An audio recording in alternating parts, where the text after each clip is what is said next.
Hi hello, இன்றைக்கி நம்ம hotel style ஒரு பொங்கல் ரெசிபி தாங்க பார்க்க போகிறோம். ரொம்ப டேஸ்ட்டாக அப்படியே ஹோட்டலில் செய்கிற மாதிரி எப்படி செய்யலான்னு பார்க்கலாங்களா? வாங்க சட்டுன்னு பார்த்துடலாம். ஒரு டம்ளர் அரிசி எடுத்திருக்கேன். எந்த டம்ளரில் நீங்கள் அரிசி எடுக்கிறீங்களே அதிலே நம்ம எல்லாத்தையும் அளந்து எடுத்துக்கலாம். ஒரு டம்ளர் அரிசிக்கு அரை டம்ளர் சிறுபருப்பு எடுத்திருக்கேன். இதுவும் சேர்த்துக்கலாம். பருப்பு நீங்கள் கொஞ்சம் கம்மியாக கூட சேர்த்துக்கலாம். ஆனால் இந்த அளவு கரெக்டாக நீங்கள் சேர்த்திங்கன்னா தான் ஹோட்டல் ஸ்டைல் இருக்கும். இப்போ பருப்பு நம்ம வறுத்து எடுத்துக்கலாம். ஒரு பேனில் போட்டுட்டு மிதமான தீயில் நல்லா வறுத்து எடுத்துக்கோங்க. கலர் லைட்டாக சேஞ்ச் ஆகிற வரையும் வறுத்தாச்சு. இப்போ நம்ம குக்கரில் சேர்த்துட்டு நல்லா தண்ணி ஊற்றி நல்லா கழுவிக்கலாம். அரிசி நல்லா கழுவி எடுத்தாச்சு. இப்போ எந்த டம்ளரில் நம்ம அரிசி எடுத்தோமோ அதே டம்ளரில் 4 டம்ளர் தண்ணி ஊற்றிக்கலாம்.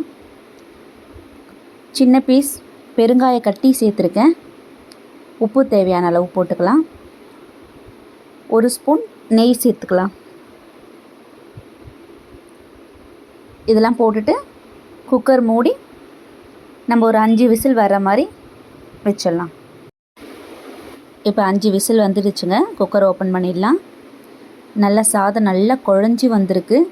கரண்டிலே நல்லா மிக்ஸ் பண்ணி விட்டுடலாம். அப்போ தான் நல்லா டேஸ்ட்டாக இருக்கும். இப்போ நம்ம தாளிச்சிடலாம். நான் 4 ஸ்பூன் அளவு நெய் எடுத்திருக்கேன். நெய் உங்களோட ஆப்ஷன் தாங்க. இப்போ 1 ஸ்பூன் மிளகு, 1 ஸ்பூன் சீரகம் சேர்த்துருக்கேன். நல்லா பொரிஞ்சதுக்கப்புறமா 10 முந்திரி போட்டிருக்கேன். முந்திரி நல்லா பொரிஞ்சதுக்கப்புறமா இஞ்சி சேர்த்துக்கலாம். இஞ்சி நல்லா நான் துருவி போட்டிருக்கேன். இது குழந்தைங்கள்லாம் சாப்பிட்றதுக்கு நல்லாயிருக்கும். கருவேப்பிலை சேர்த்துக்கலாம்.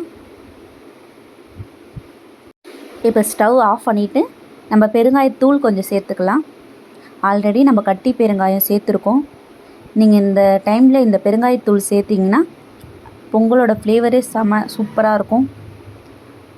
இப்போ எல்லாத்தையும் ஒன்றா கலந்து நம்ம பொங்கலில் மிக்ஸ் பண்ணிடலாம். இதை கொட்டிட்டு நல்லா கலரி எடுத்துக்கோங்க. கிளறும்போது நம்ம அடுப்புலேயே லைட்டாக சிம்மில் வச்சு கலர்னிங்கன்னா அந்த சூடில் இந்த நெய் மெல்ட் ஆகி ஃப்ளேவர் நல்லா வரும். டேஸ்ட்டும் நல்லாயிருக்கும். ஒரு 2 மினிட்ஸ் இருந்தால் போதும். சூப்பரான பொங்கல் ரெடி ஆகிடுச்சுங்க. நீங்களும் ட்ரை பண்ணி பாருங்கள். எப்படி இருந்ததுன்னு கீழே கமெண்ட் பண்ணுங்கள். தேங்க்யூ. மறக்காமல் நம்ம சேனலை சப்ஸ்கிரைப் பண்ணுங்கள்.